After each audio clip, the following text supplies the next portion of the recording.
Doctor সেই ক্ষেত্রে সেই সিচুয়েশনে সে নিজেই ডক্টর হয়ে গেছে আর আমি হচ্ছিলাম রোগী। আর এই সিনেমার বিষয়ে রিয়ামনি দুটি কথা বলো। কি বলবো বলো। আসলে বলার ভাষা খুঁজে পাচ্ছি না। আমার প্রথম ছবি রিলিজ হচ্ছে, আমি তো একদমই নার্ভাস। কি বলবো, আপনাদের প্রশ্ন আছে কোনো মুভি নিয়ে? করেন ছবি নিয়ে, শুধু ছবি নিয়ে। এবং কোন কোন প্রতিকূলতা আপনার কাছে পার হতে হয়েছে এই ছবিটা? আসলে যেহেতু আমি নতুন, হিরো আলমের হাত ধরেই আমার হচ্ছে মিডিয়াতে আসা, সেক্ষেত্রে মুভি করতে গিয়ে অবশ্যই আমার অভিজ্ঞতা বেড়েছে। কারণ উনি হচ্ছে অনেক সিনিয়র ব্যক্তি আমার কাছে। এর আগে ওনার হচ্ছে কয়টা মুভি রিলিজ হয়েছে? তিনটা মুভি রিলিজ হয়েছে। আর আমার এই প্রথম মুভি রিলিজ হচ্ছে বাদশা দ্য কিং। সো শুটিং করতে গিয়ে অনেক ক্ষেত্রেই আমি হিরো আলমের কাছ থেকে হেল্প পেয়েছি। সে আমাকে অভিনয় বলেন বা গানের মধ্যে কি বলে, অনেক কিছুতেই সে আমাকে হেল্প করেছে।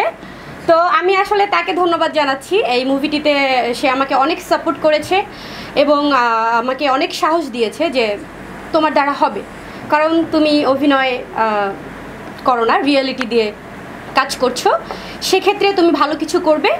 আর আমি খুব চেষ্টা করেছি। আমাদের ইভান মল্লিক পরিচালক, সে আমাকে তার যে গল্পের মতো করে সে আমাকে গড়ে তুলেছে এবং আমার বেস্ট দেওয়ার চেষ্টা করেছি বাদশা দ্য কিংয়ে।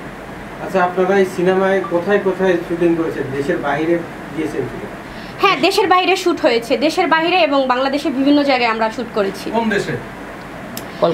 ইন্ডিয়াতে কলকাতা, আসাম, সিকিম, এইসব জায়গায় আমরা শ্যুট করেছি।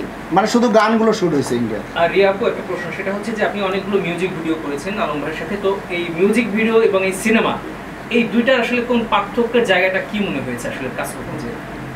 না, মিউজিক ভিডিও হচ্ছে আসলে সেটা তো অভিনয় না, সেখানে হচ্ছে মিউজিক ভিডিও আর হচ্ছে অভিনয় সিনেমা একদমই ভিন্ন কিছু। কারণ এটা হচ্ছে বড় পর্দা। তো বড় পর্দায় কাজ করতে গিয়ে আসলেই অনেক কিছু শিখতে হয়েছে বা অনেক স্ট্রাগল করতে হয়েছে। সো ক্যামেরা থেকে সবদিকে ফোকাস দিয়ে কোনো একটা দৃশ্য কিংবা কোনো ঘটনা মনে আছে কিনা যেটা অডিয়েন্সকে শেয়ার করতে চান, যে এই সিনেমা করতে যেটা আপনার খুব দাগ লেগে আছে মনে, যেটা খুব বলতে চান দর্শকদের? হ্যাঁ, আমার একটা দৃশ্য মনে আছে। সেটা হচ্ছে খুব ঠান্ডার মধ্যে আমরা শ্যুট করেছি, তা প্রায় রাত 3টা 4টা পর্যন্ত। আর সে ঠান্ডার মধ্যে হচ্ছে আরও নদীর মধ্যে শ্যুটটা করতে হয়েছিল। সেখানে আমি আসলে সিক হয়ে পড়েছিলাম ধরতে গেলে। ঠান্ডার মধ্যে খুবই ঠান্ডা ছিল, কি বলবো এটাই।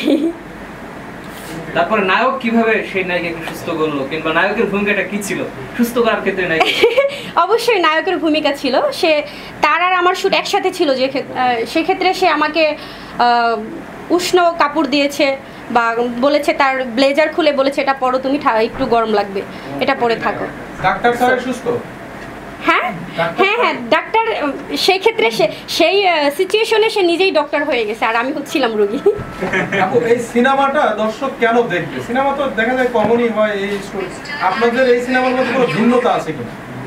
ভিন্নতা হচ্ছে হিরো আলমের মুভি, আর সেক্ষেত্রে নামটা শুনেই বুঝতে পারছেন যে বাদশা দ্য কিং, এরকম টাইটেলে তার কোনো ছবি এখন পর্যন্ত আসেনি। সেক্ষেত্রে বাদশা দ্য কিং দেখতে ঢুকলে আপনারা বুঝতে পারবেন যে কতটা ভিন্নতা আসলে আছে ছবিটার মধ্যে। আপনার এই সিনেমার জার্নিটা একটু যদি সংক্ষেপে বলতেন, যে কিভাবে আপনার এন্ট্রিটা হলো, মানে এই সিনেমার সংশ্লিষ্টতা, মানে সিনেমায় কিভাবে আপনি এলেন, এই যদি একটু সংক্ষেপে বলতেন। কি বলবো, বলো তোমার মতো করে বলো।